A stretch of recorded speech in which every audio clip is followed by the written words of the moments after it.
My name is Itumeleng Hilaria Lebaja, working for Operation Upgrade based in South Africa in KZN.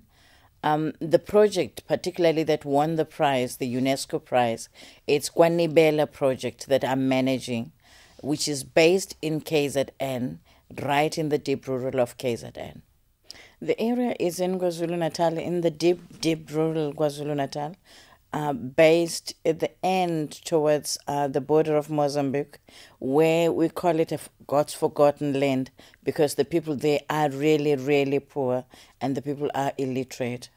In the pre-apartheid area, the people in KZN could not talk, could not say anything, could not voice out because they were scared of saying things that would turn against them at the long run.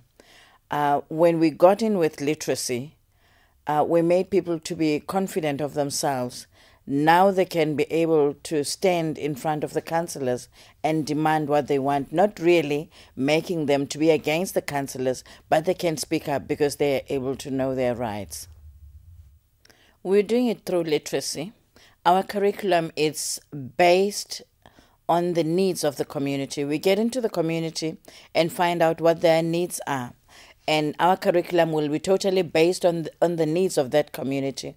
We look at what the needs are. Maybe it would be HIV and AIDS. It would be water in the area. And then we target those needs in the classes. And then after that, people would have water from the literacy classes. They would learn about it in the literacy classes. And after that, people will be able to put in water tanks in their whole households. And in the literacy classes, would be able to teach them how to take care of their sick and what to give them, food. They have community gardens that they are running. Then they would take from the community garden to feed the sick. The literacy educators are taken from the communities. We take the matriculants who don't have any other level of education except having a matric certificate, and then we train them in literacy, and then we place them in the area, because if we can take somebody from outside and place that somebody in the area, the community would not accept that person. So we take people in the community. So normally we don't have university students in that rural area, but to an extent that after the literacy training, they themselves would register with the university and have an ABET certificate through the university, but having started from the level of being the educators. The languages that we do mother tongue, we do English, we do numeracy, because that is the need of the community. They don't need to learn about Jan van Riebeeck.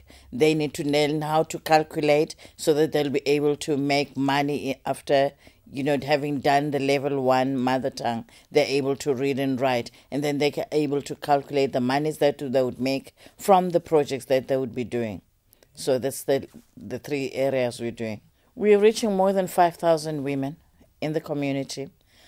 This prize has come at the right time, where we are doing popular theatre competitions, which deals with HIV and AIDS. We are taking the learners themselves to go and do popular theatres to send messages to the communities out there and to the clinics that they are treating them on the stage of doing a popular theatre and making competitions. So it would help us on that and being the prizes of the popular theatre.